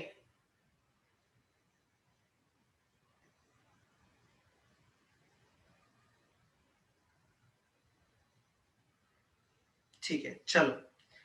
तो अभी हम लोग लॉयड्स मिरर का सिचुएशन देखते हैं ना। इसमें क्या होता है, सपोज हमारे पास एक सोर्स है और सोर्स कुछ इस तरह का है। यहाँ पे हमारे पास सोर्स है, ठीक है, और ये एक हॉरिजॉन्टल लाइन मैंने बना ली, और राइट साइड में हमारे पास है ये स्क्रीन। और आपको दिख रहा है यहाँ पे वर्ड मिरर यूज किया हुआ है, मतलब इस पूरे सेटअप में एक मिरर का यूज किया जाएगा। सो मान लो ये हमारा एक प्लेन मिरर हमने यहाँ पे ले लिया है। इस एंड का नाम लिख देते हैं A, इस एंड का नाम लिख देते हैं B।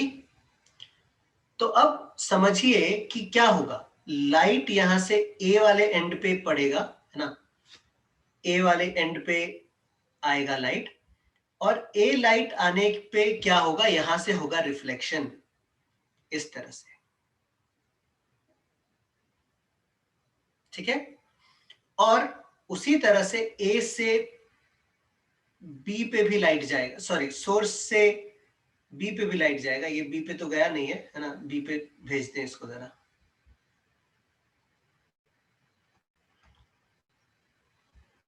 इसको क्या हो गया है ना, बी पे आ गया लाइट, है ना। तो यहां से ये रिफ्लेक्ट होके ये भी कुछ ऐसा चला जाएगा, है ना। तो बेसिकली क्या अपीयर होगा कि ये ना कुछ पीछे से कहीं से तो आ रहा है ऐसा। अभी ये डायग्राम ड्रॉ जो किया है मैंने वो ठीक से हुआ नहीं है, तो सिंस यहां से लाइट जिस तरह से आ रहा है उसी तरह से यहाँ पे अगर आप सिमेट्रिकली ड्रॉ करोगे तो आपको समझ में आ जाएगा कि ये भी एक सोर्स के जैसे बिहेव करेगा। तो ये सोर्स हो गया, इसको मैं एस डैश कह लेता हूं। यहाँ पे एक इमेजिनरी स्लिट जैसा आप बना लो। तो अगर मान लेते हैं सोर्स का हाइट जो हॉरिजॉन्टल लाइन ड्रॉ किया है ना उससे h है, तो जो दोनों सोर्सेस या फिर दोनों स्लिट्स के बीच का डिस्टेंस है वो तो 2h हो जाएगा, हाँ या ना। एंड हमारा जो इंटरफेरेंस पैटर्न प्रोड्यूस होगा ना वो कहां पे होगा, वो यहां पे प्रोड्यूस होगा, राइट। ठीक है, मतलब कैसे यहां पे प्रोड्यूस होगा, देखो अगर मैं किसी एक रे ऑफ लाइट की बात करूं तो एक रे ऑफ लाइट यहां पे आया और इधर रिफ्लेक्ट होकर यहां पे चला गया, दूसरा रे ऑफ लाइट ना डायरेक्टली यहां से इस पॉइंट पे जाएगा। समझने की कोशिश कीजिए, एक लाइट रे कैसा गया, नीचे से होके गया रिफ्लेक्ट होके, दूसरा रे ऑफ लाइट तो डायरेक्ट चला जाएगा ना। तो अगर इस पॉइंट को मैंने O कह दिया और इस पॉइंट P का डिस्टेंस मैं X कह लेता हूं थोड़ी देर के लिए, तो जो पाथ डिफरेंस इंट्रोड्यूस हो रहा है lambda P, lambda at point P, this is given by small d into X upon capital D. This is the physical path difference. Physical path difference. What do we mean by physical path difference? जितना हमको diagram में देख के geometry से पता चल रहा है, लेकिन आप ध्यान दो जब भी रिफ्लेक्शन होता है तो क्या एक फेज चेंज होता है 90 डिग्री का?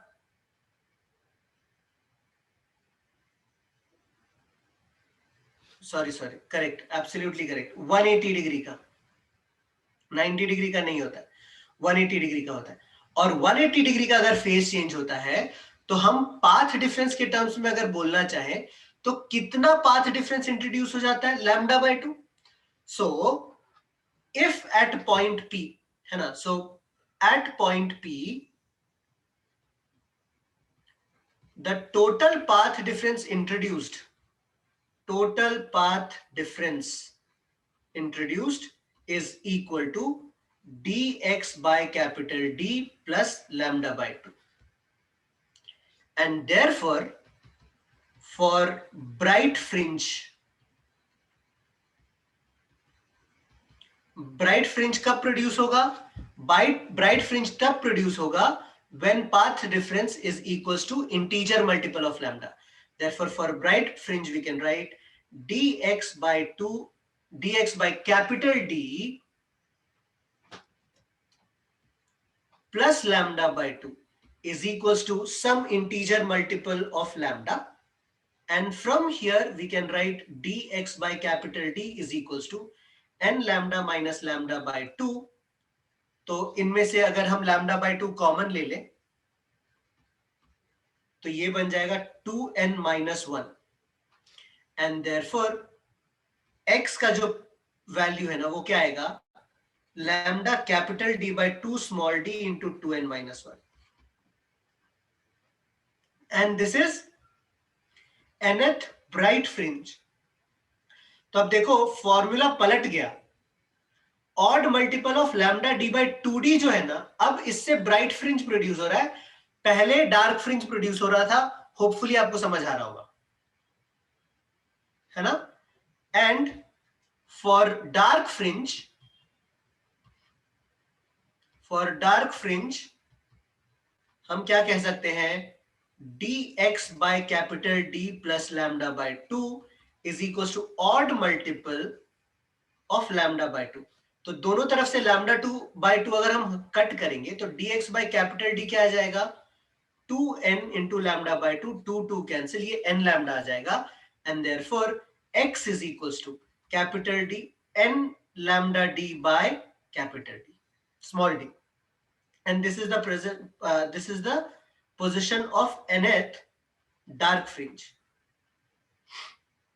बात समझ में आ रही है?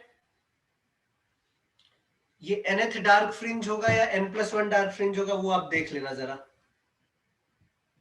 है ना। अब इसमें भी क्वेश्चन पूछा जा सकता है कि how many bright fringes are produced इस केस में। तो आप क्या करोगे, ध्यान से समझने की कोशिश करना। एक नीचे वाला पॉइंट लिया और एक ऊपर वाला पॉइंट लिया, दोनों का z वैल्यू कैलकुलेट कर लेना, zp, और दोनों को माइनस कर देना। मान लो यहां का वैल्यू है 7.4 लैम्डा और ऊपर वाले पॉइंट का आया 19.1 लैम्डा। तो अब आपको क्या पता है कितना कंस्ट्रक्टिव इंटरफेरेंस प्रोड्यूस हो रहा है, 8 से लेकर के 19 तक हो रहा होगा, राइट। 8, 9, 10, 11, 12, 13, 14, 15, 16, 17, 18, 19, राइट। तो total number of bright fringes जो प्रोड्यूस होंगे ना वो होंगे 12। क्लियर हुआ क्या?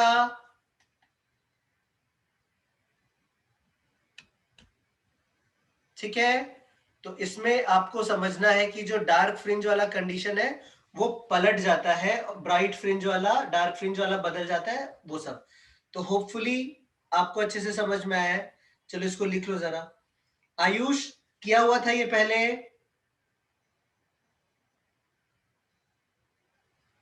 वेरी गुड, चलिए फटाफट कर लीजिए। तो आपका डिफ्रैक्शन भी हुआ रहेगा।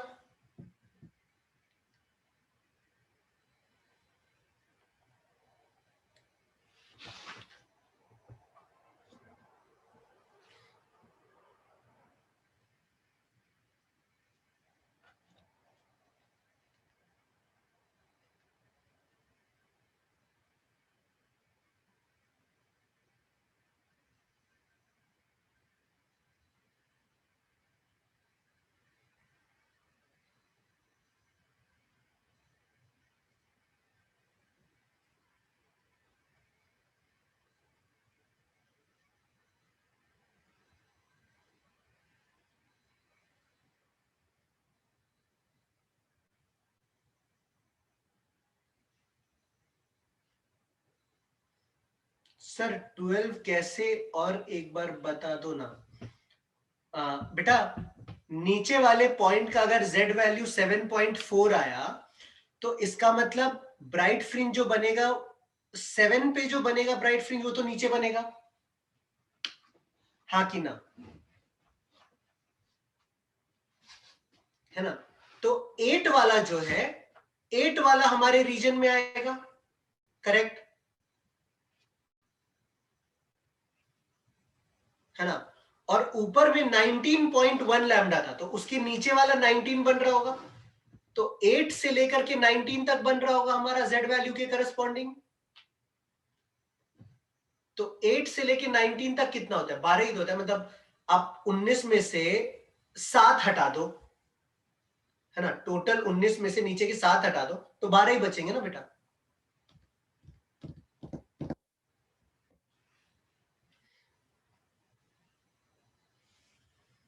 है ना। अच्छा, ये सारा जो चीजें मैं करा रहा हूं ना काफी इंटरेस्टिंग है और काफी अच्छा भी है। होपफुली आपको समझ रहा होगा, मे बी, है ना।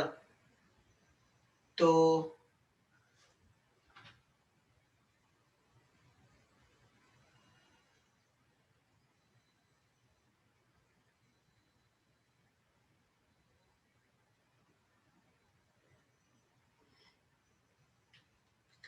अच्छा, let me be very absolutely be clear and let me tell you कि जो हम यहाँ पे z वैल्यू ढूंढेंगे ना, तो उसमें path difference dx/d plus λ/2 use करना।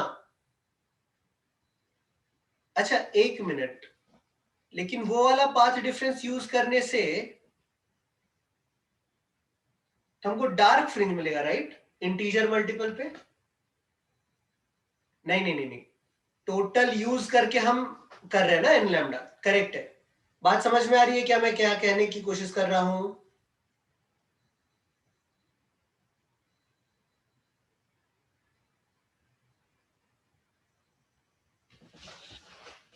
पर सर इसमें ब्राइट फ्रिंज का पोजीशन तो लैम्डा बाय 2 का मल्टीपल होगा ना।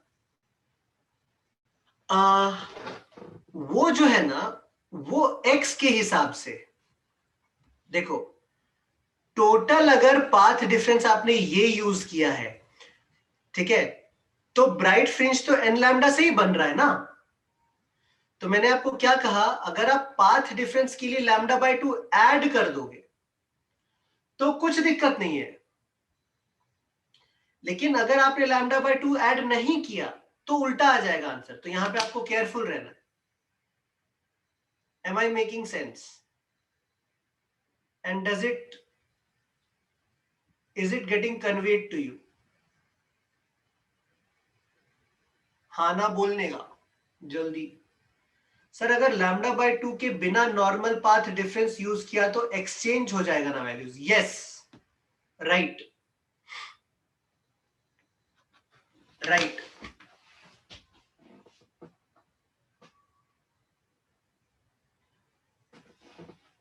समझ गया सर, वेरी गुड बेटा। चलिए यहां तक हो गया तो आगे बढ़ेंगे।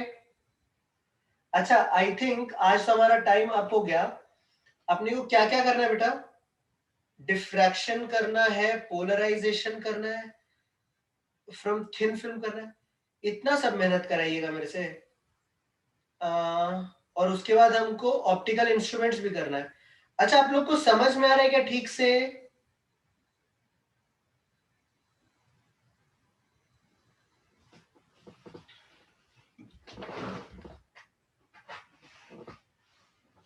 अच्छा श्रुति, नहीं समझ आ रहा है कहां पे बेटा, बोलो जरा।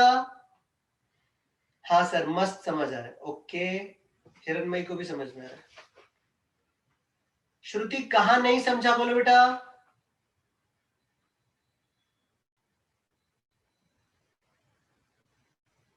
आर्या आपको नहीं समझ रहा है क्या?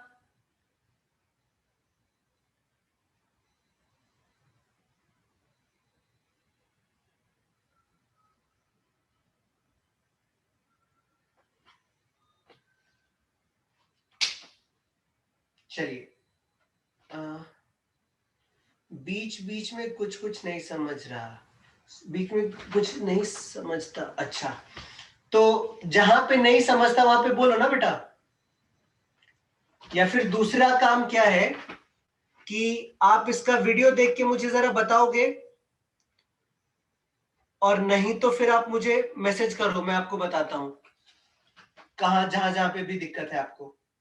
नीचे का पार्ट लिख लो जरा फटाफट।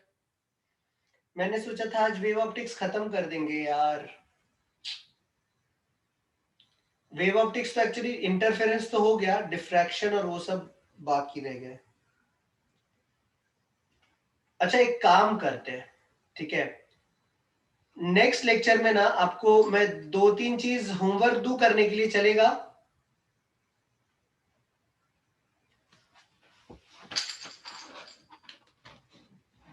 हाँ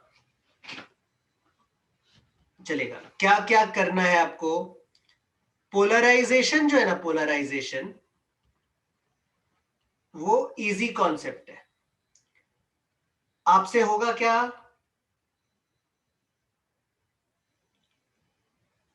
और इंटरफेरेंस बाय थिन फिल्म,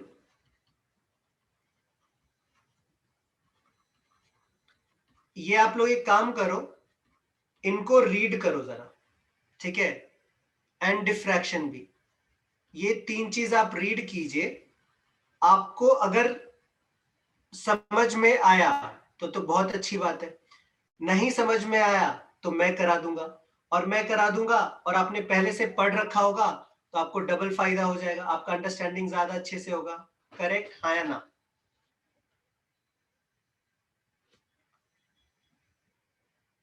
ठीक है, मैं अदरवाइज भी करा ही दूंगा, बट आपको एक बार रीड करना है, चलेगा क्या? एंड दूसरी बात, रे रे ऑप्टिक्स का जो ऑप्टिकल इंस्ट्रूमेंट्स वाला पार्ट है उसमें मैं आपका सारा कुछ जो भी है छोटा सा है वो करा दूंगा, ऑप्टिकल इंस्ट्रूमेंट्स। और इसके बाद कुछ रहता है क्या आपका करने को? सर क्वेश्चन क्यों नहीं सॉल्व होते वेव ऑप्टिक्स के मुझसे? अच्छा, क्वेश्चंस नहीं सॉल्व होते, तो बेसिकली आप थोड़ा सा प्रैक्टिस करने की जरूरत है बेटा। अभी जो क्लास में मैंने क्वेश्चंस दिए वो सॉल्व हो रहे थे कि नहीं हो रहे थे? हाँ या ना बोलो सिर्फ।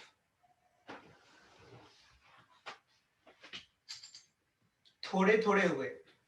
तो देखो, आज तो पहली बार पढ़ा है ना, आप घर पे जाके अभी क्या करोगे, उस पे ज्यादा जाके सोचना कि किस क्वेश्चन में कैसा अप्रोच लग रहा था, है ना? थोड़ा सा फाइनर पॉइंट, मतलब थोड़ा सा सोचने की जरूरत है बेटा। इजी है, ओवरऑल ओवरऑल इजी है, घर पे ट्राई करना, हो जाएगा। श्रुति बेटा टेंशन लेने की जरूरत नहीं है, ठीक है, समझी? इजी टॉपिक है एक्चुअली। घर जाके सारे क्वेश्चंस करना, नहीं तो चाहिए तो मैं नेक्स्ट और भी एक आध दो लेक्चर लेके और एक्स्ट्रा प्रॉब्लम्स भी करवा दूंगा, ठीक है? अच्छा, मुझे दूसरी बात ये बतानी है, आपका नेक्स्ट लेक्चर कब पॉसिबल है आप लोगों को? उसी हिसाब से मुझे शेड्यूल करना पड़ेगा।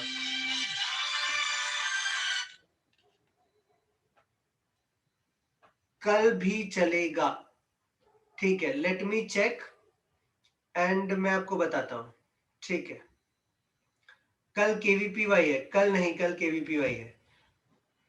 हाँ, तो कल आई थिंक एग्जाम के बाद आप लोग आराम करना, है ना? उसके बाद हम लोग कर लेते हैं, ठीक है?